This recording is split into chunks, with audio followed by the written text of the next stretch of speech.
여기서는 뭐 현금 흐름에 따라 사전에 정의 내려진 이름들을 좀 알아보는 거라고 보시면 되는데요. 일회성 현금 흐름이 아니라 연속형 현금 흐름에 대한 부분입니다. 네, 연속적이다 보니까 연금이라고 통칭되는데 이를 4개로 세분화했습니다. 영구연금은 기한이 끝이 없는 경우입니다. 그래서 일정한 크기의 현금 흐름이 영원히 계속되는 분야죠. 그러니까 뭐 1년 뒤에 뭐 100만 원을 받기로 했으면 2년 뒤에도 100만 원, 3년 뒤에도 100만 원, 특정 기간마다 계속 같은 금액이 나오는 겁니다. 후에 채권에 대해서 얘기를 좀 하겠지만 지금도 영국이나 캐나다에서 발행되는 국채 중에 콘솔이라고 있는데요. 이러한 채권은 이제 만기가 없이 계속 이자에 해당하는 부분만 준다고 합니다. 만기가 없다 보니까 발행된 채권을 회수하기 전까지는 계속 이자를 준다는 거죠. 만기 연장이 없는 채권이다라고 생각하시면 됩니다. 근데 뭐 아까 잠깐 짧게 얘기했지만 대항해 시대에 접어들면서 유럽이 처음으로 경험한 인플레이션, 뭐 이 당시 대항해 시대 때 인플레이션이 물가가 뭐 그러니까 20에서 30배까지 올랐다고 하니까 얼마나 놀랐겠습니까? 기존 토지 중심의 경제도 다 붕괴되고 뭐 난리도 아니었겠죠. 이런 혼란을 피하기 위해서 지금도 우리나라의 경우에는 국민연금에 대해서 좀 생각을 해보시면 아시겠지만 물가 상승률을 반영해서 연금을 지급하도록 돼 있습니다. 그러니까 이렇게 뭐 일정 비율 상승을 전제로 한 영구연금이 있습니다.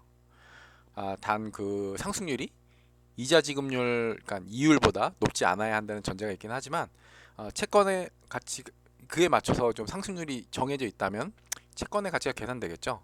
뭐 이에 대한 건 뒤에도 살펴보도록 하겠습니다. 다음은 영구연금과 달리 일정 기간 규칙적으로 반복되는 정해진 현금을 이제 연금이라고 부르는데요. 영구연금에 비해서 정해진 기간이 있다는 특징이 있지만 영구연금에 비해서 좀 더 일반적으로 접할 수 있는 거죠. 그리고 성장하는 영구연금처럼 성장하는 연금도 있습니다.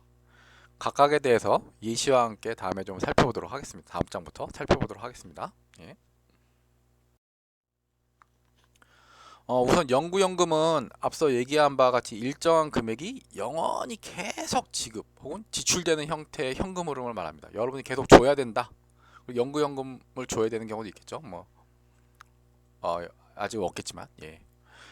들어가고 나가고 뭐 그런 현금 흐름에 대해서 영원히 계속 지급 혹은 지출되는 형태의 현금 흐름입니다. 보시는 바와 같이 무한등비급수의 형태가 되고요.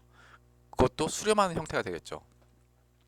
그래서 고등학교에 뭐 무한등비급수 합을 구하는 식을 이용하면 현재 가치를 구할 수 있습니다. 간단하게 생각해서 여러분이 1년에 100만 원을 받고 싶다면 현재 이자율이 그냥 대충 1%라고 했을 때 얼마가 있어야 하는지 생각해 보시면 되는 거죠. 그죠? 산식대로 봐도 뭐 0.01을 여러분이 100만 원씩 받는다 그러면 100만 원 나누니까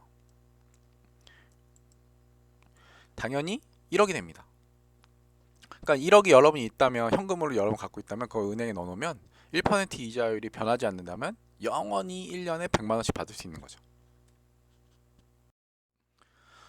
성장하는 영구연금은 앞서 언급한 바와 같이 일정 비율로 현금 흐름이 증가하는 겁니다. 여기서 성장률 G가 이자율 R보다 작기만 하다면 한 점에 수렴하는 무한등비급수가 되죠. 뭐 다 아시겠지만 성장률이 이자율보다 크다면 확산되었기 때문에 값이 무한대가 되겠죠. 예. 다음은 연금인데요. 정해진 기간이 있습니다. 이를 계산하면 모두 아시겠지만 고등학교에서 뭐 등비를 곱한 식을 원식에서 뺀 후에 다시 이항 정리하면 바로 나오는 거죠. 예. 여기서 문제를 하나 내보겠습니다. 요즘 이런 고금리는 은행에서 찾아볼 수 없지만 편의상 설정한 내용이니 오해 없으시기 바랍니다. 물론 뭐 제2, 제3 금융권으로 넘어가면 이보다 더한 고금리도 있습니다. 예. 우선 여러분이 5천만 원을 대출합니다. 예. 돈이 필요한 거죠. 5천만 원 필요합니다. 예. 근데 매달 100만 원씩 갚는다고 해보겠습니다. 상한액이 매달 100만 원입니다. 기간 통일을 위해서 표시 이자율이 연 12%, 그래서 월 1%의 금리를 가질 때 얼마나 걸려야 여러분이 이 금액을 모두 상환할 수 있을까요? 우선 앞에 공식을 그대로 옮겨 붙였습니다. 그리고 저한테 편리하게 좀 정리를 했는데요. 그러니까 여러분들이 뭐 편한 식으로 다시 바꿔 놓을 수 있겠죠. 예. 여기에 저희가 아는 정보를 전부 집어 넣었습니다. 그런 후에 미지수에 대해서 정리를 해보았습니다. 예, 저희가 알고 싶은 건 t죠. 예, 얼마 걸릴까? 그래서 월식이니까 얼마 걸릴까? 예. 그러면 대략 뭐 6년 정도 계속 갚으면 되는 걸로 나오고 있습니다.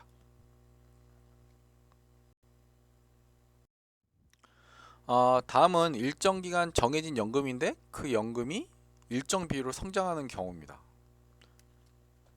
여기서는 뭐 공비가 1 플러스 r분의 1 플러스 g니까 등비급수의 합으로 구할 수 있을 것 같습니다. 똑같죠? 그죠?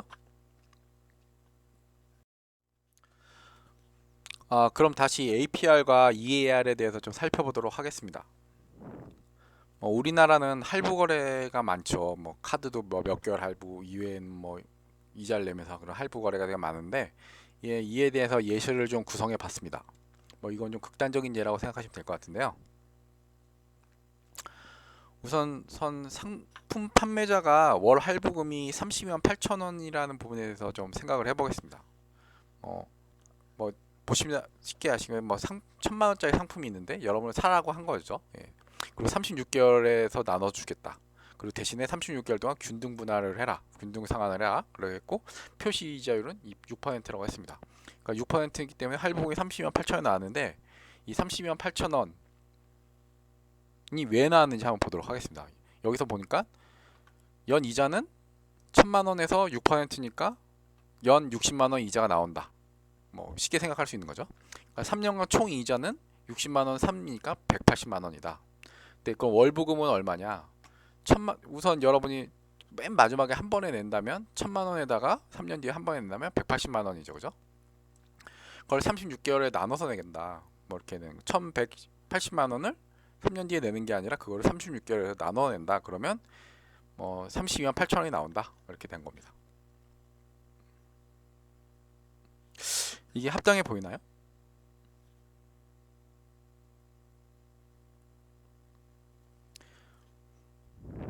이때 연 이자율과 실효 이자율이 얼마일까요? 앞에 산식 가지고 계산할 수 있겠죠, 그죠? 한번 다들 계산해 보시기 바랍니다. 계산해 보셨나요? 놀라운 결과가 나오지 않았습니까? 예. 그렇다면 월 얼마씩 갚아 나가야 실제 실효 이자율이 6%가 될까요? 이것도 뭐 똑같이 계산할 수 있겠죠, 그죠? 뭐 이 역시도 상당히 놀라운 결과가 나왔으리라 놀라지 않았을까 생각이 되는데요. 한번 계산한 결과를 보도록 하겠습니다. 계산해 보시면 월 1% 정도가 나옵니다. 그러니까 APR로 12%, EAR로 10.7% 이렇게 나옵니다. 표시 이자율이 6%라고 말했는데 APR만 해도 12%가 됩니다.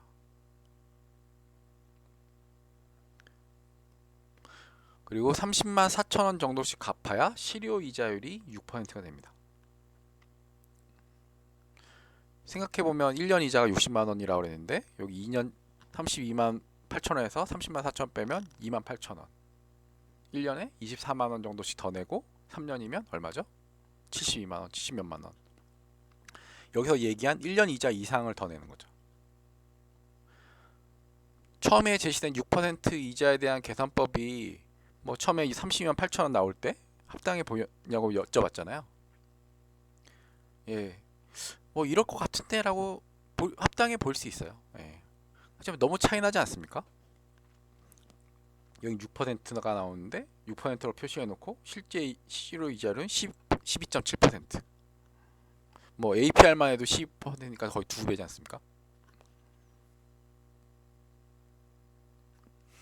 가끔 뭐 선이자 뗀다는 얘기를 들어보셨을 텐데요. 이런 이유로 금리 차이가 표시되는 부분이랑 2배 이상 차이가 나는 게 되는 겁니다. 이건 좀 극단적인 사례였지만 그렇다고 안 보이는 건 아니고요. 가끔 영화상에서 선이자 떼고 대출해주는 장면이 많이 나오죠. 이럴 때 제한했던 이자율과 실제 이자율의 차이가 크게 벌어짐을 알 수 있습니다. 이뿐만 아니라 뭐 실생활에서 대출 상품이나 보험 상품 그리고 다양한 할부 계약 등을 표시된 금리가 실효 금리가 아니에요. 그냥 월, 연으로 표시했다면 상관이 없는데 연으로 된 지급하는 형태면 상관이 없지만 실제로 여러분들은 분기 혹은 월 형태가 되기 때문에 실효 이자율이 바뀌게 됩니다. 그래서 정확하게 현금으로 파악해서 계산해야만 현명한 소비를 할 수 있게 됩니다. 그럼 이것으로 마치도록 하겠습니다. 연습 문제도 과제니까 열심히 풀어보시기 바라고요. 그럼 다음에 또 올리게 되면 연락드리도록 하겠습니다. 고맙습니다.